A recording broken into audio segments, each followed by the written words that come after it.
Hello everyone, and welcome to another Pyro gaming video. In this video we'll be talking about something that you guys have been asking me for some time, and that is what are the best subclass trees and exotic armor pieces to go with those subclass trees in Forsaken. So in this video, that's exactly what we're going to be talking about.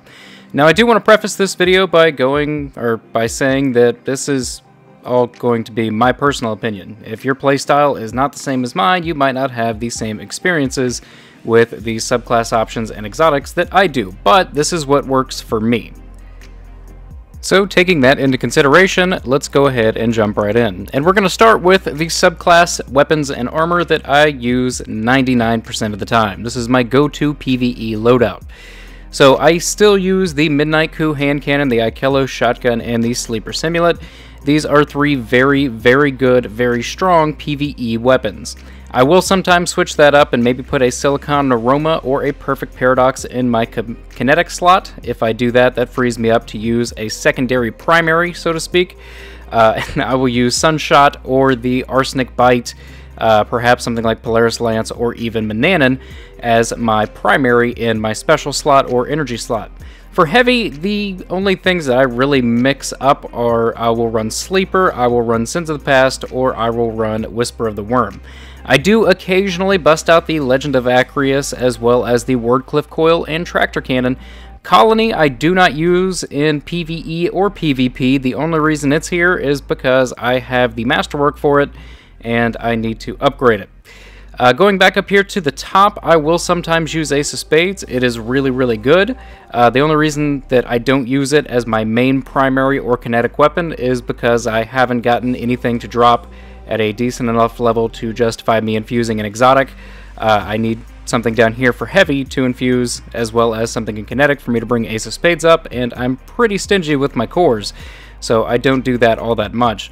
Huckleberry, when masterworked, is just absolutely ridiculous, man. Rampage and Bull Rider are such an incredible combination. This actually is quite a viable option for both PvE and PvP.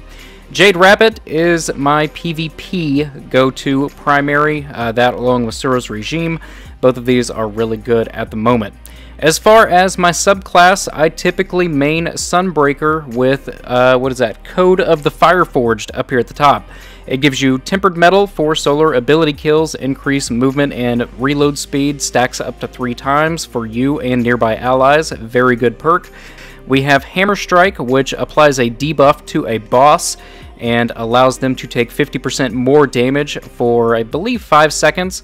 One of the best tools for melting a boss in this game is Hammer Strike.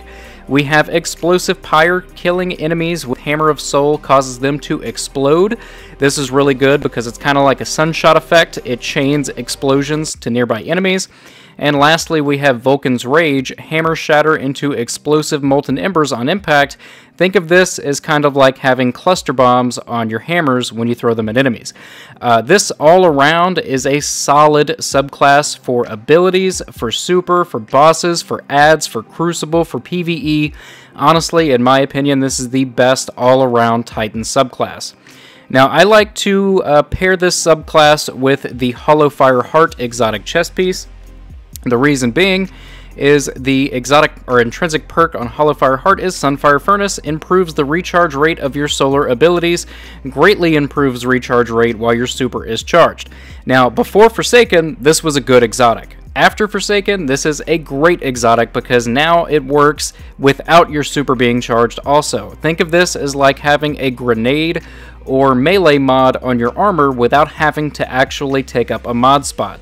So I can put a super mod on this and still have increased grenade charge and increased melee charge even when my super is not full. And when my super is full, I can get my grenade and melee back using Hollow Fire Heart in about 10 to 15 seconds, depending on what other mods I have on my gear. It is insanely good for PvE. It is my favorite exotic by far. So the reason that I like to run this is because, like I said, the Code of the Fireforged in Sunbreaker is a great all-around subclass for basically any activity. But it's one of those rare subclasses that has a really good super and really good abilities. So the super, I'm going to get my super back in PvE relatively frequently because I do have a few super mods on my gear and I kill a lot of stuff. So what I want to do with this subclass is complement its great abilities. For grenade, I didn't show you this, I do use thermite grenade. It is one of the higher damage dealing grenades in the game, and hammer strike got a buff in PvE. So now Hammer Strike actually does pretty good damage to enemies in PvE. So I want to get those grenades and melee back as quickly as possible, and that is where Hollowfire Heart comes in. Some other really good exotics that you can use to complement the Sunbreaker subclass is something like, say, Syntheseps, which buffs melee range, which I believe that does work on the Hammer Strike, Shoulder Charge, Shield Bash, stuff like that. And Being Surrounded buffs damage. Additionally, ACDO Feedback Fence, melee kills store explosive defensive energy. This is really fun if you can just run around and Hammer Strike a bunch of enemies. You get your melee back really quick. When it's things like Brawler and stuff like that, you can just melee constantly. It's really fun. And then when somebody melees you, this does a decent amount of damage, not great. Over here we have Dune Marchers, faster sprinting and chain melee damage. This is good when you're going into Hammer Strike a boss. If there's any adds near them, it will chain the damage to those adds. But altogether, I would definitely say that Hollowfire Heart is the best exotic to go with Sunbreaker. So real quickly, we'll go ahead and look at the other two perk tree combinations for Sunbreaker. We have the new one, which is Code of the Devastator. Your super is Burning Maul, summon a flaming maul and crush enemies with the Forge of an Earthquake. This one, you get a massive hammer, you can see it over here, and you can either slam it on the ground and create like this big fire explosion, or you can spin in a bunch of circles. And this is a really fun subclass, but it's not a practical subclass. I do feel like, you know, for the name of this perk and the theme of, you know, this whole subclass tree, I feel like the Burning Maul should do a little bit more damage. For the melee, you can throw a hammer from a distance. After throwing it, picking up the hammer fully recharges your melee ability. Yeah, it's really fun. Think of it as like a hunter throwing knife that you don't need to get a precision kill on, and you can go pick it up after you throw it so you don't lose your charge. Now, if you leave the hammer setting over there for a little bit, it will eventually explode and will consume your melee charge, but this is still a really fun perk to have, and it's fun to play around with. Roaring Flames, kills with your solar ability, increase those abilities' damage, stacks up to 3 times. That goes with this really well because you can use the spinning hammer to kill a bunch of adds and then take the big hammer to a boss. But it's kind of one of those things, like, it's not necessarily bad, but this one up here is easy. You just pop your super and go. This one you have to do some stuff to make it good. And then lastly, we have Tireless Warrior. After hitting an enemy with your throwing hammer, pick up the hammer, triggers health regeneration.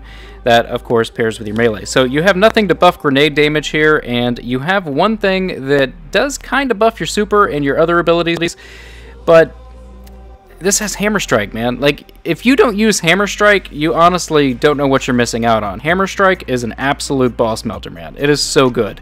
So good, and Hammer Strike goes so well with the Ikello shotgun. You can just do so much with it. So my final my final thing that I'm going to say about Code of the Devastator, it's a really fun subclass, but there's a better option.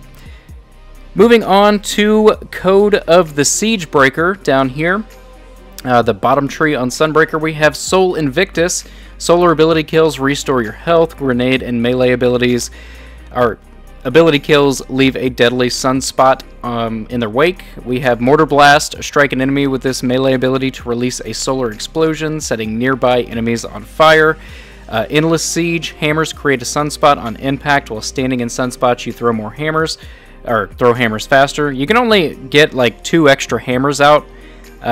For me, the big deciding factor of using this one and this one is, number 1, Hammer Strike, but number 2, this right here, Vulcan's Rage. Having cluster bombs on your hammers is going to do more damage than throwing 2 extra hammers that don't have it.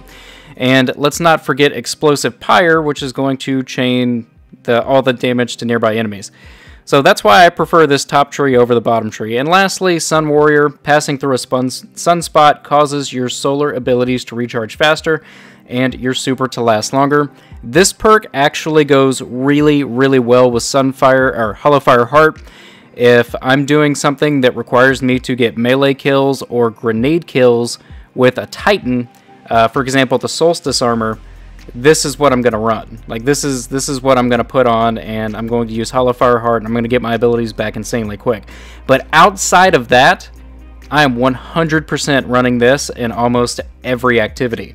The only time that I will change that up is sometimes I will run this in PvE, or I'm sorry, PvP, because standing in a sunspot gives you like a little bit of an overshield. It makes you a little bit harder to kill. That's the only reason that I will use this in PvP, and I typically only use that in Mayhem, just because it's Mayhem. Other than that, man, I am 100% using this almost all of the time. So moving on to Sentinel, I do think that the new Titan Super, which is Code of the Commander, is the best all-around super perk tree in this subclass. The reason being is because the difference between this one and this one is not too great. This one gives you a shield bash, which is kind of like your hammer strike.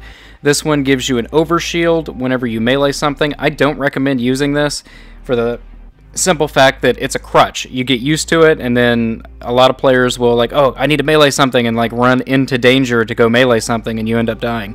I don't like this. It's false hope. Ward of Dawn, if used with Helm of Saint 14, now that Helm of Saint 14 got a buff and passing through it gives you an overshield, this could be good. I haven't spent a lot of time with it, but it could be good. But here's the thing. This down here does that without you having to use an exotic. Banner Shield. Guard with Sentinel Shield to create a defensive wall. Allies who shoot through the wall have increased weapon damage, and guarding allies makes the shield last longer. What this is it gives your teammates a buff. When they shoot through your shield, they do, I believe it's 25% more damage, kind of similar to a Warlock's Empowering Rift. It's really handy. We have Tactical Strike. Strike an enemy with this melee ability to cause a void explosion. This is kind of like Polaris Lance, or no, not Polaris Lance, Graviton Lance, the other Lance. Yeah, it's really fun. Resupply. You and nearby allies regain health as well as grenade and melee energy when your void detonators explode. Really fun perk to have. And down here at the bottom we have Controlled Demolition. Hit a target with void ability to attach a void detonator. Further hits cause the detonator to explode, dealing damage to surrounding enemies. So again, kind of like Graviton Lance. So all in all, this Code of the Commander tree is like just the best Titan support class that we have by far. If you want to do support, this is where it's at. Taking a look at the bottom perk tree, you get a second shield throw. Yeah, you get a second shield throw. So yeah, this is where it's at, man. If you're gonna run Sentinel, if you specifically want to run Ward of Dawn with Helm of Saint 14, then pick this top tree. If you want to do literally anything else with your Titan and you want it to be a Void subclass, this is the one that you're going to need to use. Now, as far as exotic pairings for that subclass, Doomfang Pauldron, in theory, can give you an infinite super. Void melee kills give super energy, improves Sentinel shield. Pyro, get your shit together. Jesus, this is why I don't do live commentary, guys. But yeah, throwing your shield and having it bounce around to a bunch of enemies restores super energy. It's really fun. And like I said, you can basically just, you know, have your super forever if there's enough ads to justify it. It's a really good perk. Syntheseps, again, really good perk for supers. This one is really good because if you're doing shield bashes, they count as melee kills. So it does build up that explosive defensive energy. And then when something melees you, it releases it all onto the world. As I said, Helm of Saint 14, Ward down blinds enemies and grants overshields. This is if you want to use that top tree in Sentinel. And that is about it. I wouldn't use Dune Marchers for this because its shield bash melee isn't that good. And if you're using that middle perk, it's useless. So yeah, I wouldn't use that one. Let's go ahead and take a look at Striker, my least favorite subclass. In my opinion, there's only one viable option to use in Striker, and that is the top tree. Aftershocks, Seismic Strike, Terminal Velocity, and Magnitude. And if you're going to run Magnitude, you got to run those pulse grenades. In my opinion, this is the best all-around subclass tree for Striker, and I will only use this in PvP. In my opinion, Striker in PvE is just, don't use it. Don't use it at all. It does not do nearly enough damage. Even Thunder Crash, it's fun, it's silly, it's really goofy, it looks hilarious, it's gonna make you laugh, but if you're trying to do a raid or something like that, don't do it. Don't do Striker at all. Go do something better. Because in PvE, Striker, no. Just no. But Pyro, you get 2 pulse grenade. No. No. Striker in PvE sucks, guys. I'm sorry. It does not do nearly enough damage. It burns off way too quickly when you're doing the roaming super options, which is the top or bottom tree. Don't do it, man. Like, for PvP, fine. Striker's good. I like it. Top tree all the way. Seismic Strike, really fun. You know, even this in like Gambit and stuff, if you're invading a lot, could be fun. But if you're doing PvE, don't do it unless it's Arc Singe. That's the only exception. As far as exotics for Striker, if you're using the top tree like I do, in Crucible, Seismic Strike or Shoulder Charge, whatever you want to call it, is a one-hit kill. Putting on an Insurmountable Skull Fort, if you get a kill with Seismic Strike or no, I'm sorry, it is specifically Seismic Strike because it's Arc, you get your melee back. So you literally always have Shoulder Charge for Arc subclasses. It's really fun. If you don't want to spam that and you wanted to go with more of a Fist of Havoc loadout, this one's really good because it gives you an overshield whenever you activate Fist of Havoc. If you're using that roaming super option, then it's really good to have that overshield. Syntheseps, again, you know, buffs melee range, being surrounded buffs damage, never a bad option. This one's not a bad option either because you are using Seismic Strike / Hammer or Shoulder Charge, whatever you want to call it. Yeah, and Dune Marchers, faster sprinting and chain melee damage. This one also pairs really well with the Seismic Strike loadout if that's what you're using. But yeah, that's Striker, and don't use it in PvE. Yeah, so there you go. Sunbreaker. Sunbreaker's where it's at, man. Sunbreaker is your best offensive subclass, the top tree of Sunbreaker, and Sentinel is your best defensive subclass, that middle, you know, new one, Code of the Commander thing. So keep that in mind. Crucible, PvE offensive, PvE defensive. You could also use these two in Crucible with pretty good results, but I just prefer that one. You know, double pulse grenades, Seismic Strike, getting an overshield, and getting my melee right back. It's really good in Crucible. You get hate mail. It's really fun. If you get hate mail, you're doing it right. But yeah, that's pretty much it, man. Yeah. The last thing that I'm going to leave you guys with is over here on the weapons. I talked briefly about some Crucible weapons and some PvE loadouts. This is my go-to PvE loadout that you see here. For Crucible, what I typically run is the Suros Regime or Jade Rabbit. I will put on the Sins of the Past with cluster bombs because I never pick up heavy. It's basically just a placeholder. But down here, I do use Claws of the Wolf from Iron Banner. I don't have it on my character at the moment, but pulse rifles are really good, especially the higher rate of fire ones. Claws of the Wolf from Iron Banner, I believe, is a 540 archetype rounds per minute pulse rifle. I got one with full auto and outlaw, and it is a lot of fun. It will kill in 3 bursts if you can land your headshots, and it shoots really, really fast. Go Figure is really good. Go Figure, right? The other one, Right Side of Wrong, I think is what it's called, is really good. Like, the 4-shot burst ones are good, but I prefer the higher rate of fire, so that's why I go with Claws of the Wolf. And that is going to do it for this video. Drop a comment in the box below and argue with me like you guys always do. If you enjoyed this video, click like. If you're new to the channel, click subscribe. And if you are already subscribed, I fucking love you. Thank you guys so much for watching, and take care.